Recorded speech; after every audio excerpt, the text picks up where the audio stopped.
чтобы место, с которого, из которого вывозили на расстрел, или в котором выносили приговоры, всегда было обозначено. Да, я скорее согласен с вами, чем с тем, что я только что сказал. Потому что действительно он еще прожил, и поэтому... Просто уже не... Да, и он... Люди, которые так пострадали, они, в общем-то, уравнены смертью. Они уравнены тем, что с ним произошло. Независимо от того, был ли он прокурором или обычным крестьянином. От крестьян не оставалось ничего, хотя сгоняли чуть ли не по полдеревни, иногда деревни. Есть об этом воспоминания, когда... Есть воспоминания, которые можно почитать, и как пытали в этих первых концлагерях и фактически в дальнейшем, еще до террора 37-38 годов, когда была первая волна, начиная от первой волны 27-го, вот этих годов, и заканчивая первой волны раскулачивания, да, 32-го, и уже в дальнейшем 37-го. Просто по 37-му у нас больше данных всегда. Поэтому, знаете, и в этот период больше погибших. Ну разве как бы мы сравниваем, когда больше погибло? Мы сравниваем все-таки, ну вернее мы не сравниваем вообще, мы понимаем, что да, в всем протяжении вот этих вот 20 лет это был периодический террор. И вот еще очень важная информация для интересующихся историей в том, что концлагеря в нашей стране появились раньше, чем в Германии, хотя слово ассоциируется с германскими концлагерями. И даже Ленин еще там 17-18 года его записи сослать в концлагерь, то есть этот термин был наша история. Ну тогда следует с англичан начать. Сборов, да, войны? Да. А или еще можно начать с гражданской войны в США, потому что их лагерь для пленных южан вполне себе соответствовал концлагерю. Там погибло больше, чем прибитых. Да, но это более правильно, чтобы понять, что страны и народ друг от друга вот в таких темных сторонах, в каждом есть народе. К сожалению, да, мало отличаются. Гражданская война везде отвратительна.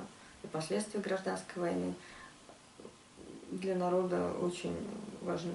Но я считаю, что наши последствия нашей гражданской войны, они недооценены. А если проводить регулярно ежегодное мероприятие, поминальное, вот, вспоминая тех наших земляков, кто был репрессирован, слои, группы, и вообще этот период нашей истории, как вы к этому относитесь? Как это могло бы выглядеть? Мне нравится акция московская, я бы, если была возможность, я обязательно приняла участие, просто не всегда есть возможность. Мне нравится эта акция восстановления имен, я считаю, что ее вполне можно распространить на все регионы. Потому что она привлекает внимание, и она очень так... Расскажите, пожалуйста, нашим зрителям, в чем она заключается. Восстановление времен, когда приходят к Соловецкому камню в Москве и читают списки репрессированных, кто-то читает фамилии своих родственников, кто-то просто читает списки репрессированных, этот вот список, и реабилитированных в дальнейшем, да, этот вот список, он не прерывается, то есть один человек закончил читать, подходит к микрофону, другой человек продолжает читать, люди здесь занимают очередь, дежурят, это самая благородная очередь, которая может существовать вообще в нашей стране, это очередь на то, чтобы озвучить имена, чтобы они не были забыты. Вот. Ну, соответственно, я считаю, что такое восстановление имен такое можно, в принципе, произвести в Мордовии. Можно начать как... Я не выделяю по национальному признаку, но с той группы, которая, допустим, потерпела очень сильные репрессии, именно по национальному признаку действительно можно попробовать это сделать, потому что люди пострадали просто потому, что они были другой национальности. Это очень страшная история, да? И это место можно... Ну, в Москве оно символичное, это камень, привезенный из Соловков и установленный непосредственно. У нас есть место, где прокуратура здания на улице Льва Толстого соединяется со снесенным вот зданием историческим, где было в том числе и внутренняя тюрьма до ФСБ. Там, по воспоминаниям Иллариона Сибиряка, вот, немалая часть расстрелов производилась в подвале, которым там были купеческие подвалы, и спуск в эти подвалы был сделан, как сказать, Дунаев, этот строитель, его звали, его через несколько дней после того, как он доделал эту и оборудовал этот выход, его избили до смерти и похоронили на Химаше на Посопском кладбище по воспоминаниям сибиряка. И вот в том месте, в котором производились расстрелы, там идет тротуар. Если вот на тротуаре сделать этот памятник, чтобы этот памятник слышал голоса и звуки выстрелов, если вот там проводить это мероприятие в центре, около вот таких исторических зданий, связанных с этим событием. Прокуратура будет не очень довольна, если честно, потому что ассоциативный ряд выстраивается не самый приятный. Но тем не менее, они на сайте прокуратура написали трагическую судьбу, и в том числе героическую, первых основателей прокуратуры, которые подверглись репрессиям. Так что, может быть, они посчитают, что это очень важно, какой этап мы пережили. И то есть это зависит от руководителя. В принципе, ничто не мешает правильно интерпретировать вот это. А потом прокуратура, она защищает права людей и права, в том числе репрессированных. Места находится стихийно. Я думаю, еще будет возможность как-то так укажет на это место.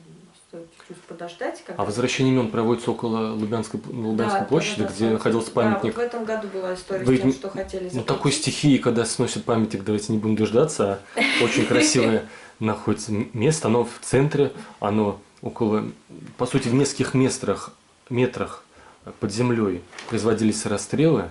И здесь, в этом здании, находились, в снесенном здании, в подвалах, люди очень важные для Мордовии, одни из лучших ученых, деятелей искусства. Там все виды профессий, все руководство республики, руководство правоохранительных органов. И получается, мы ставим им памятник, и он будет стоять здесь веками. Когда уже, может, и зданий прокуратуры не будет, а рядом, может быть, будет площадь красивая. И все будет, этот памятник, может быть, будет центром территории.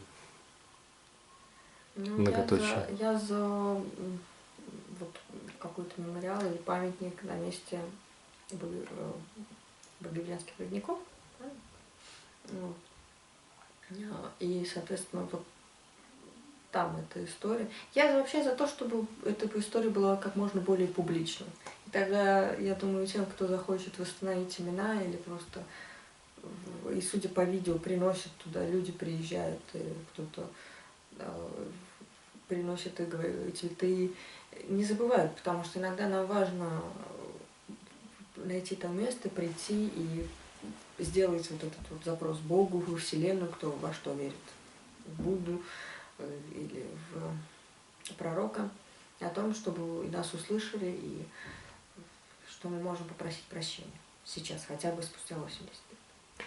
Уважаемые телезрители, я напоминаю, что в нашу инициативную группу вошла кандидат юридических наук, доцент, преподаватель Средневолжского института Всероссийского государственного университета юстиции Российской правовой академии Минюста России Мария Валерьевна Пальчикова. Спасибо вам большое. Спасибо вам.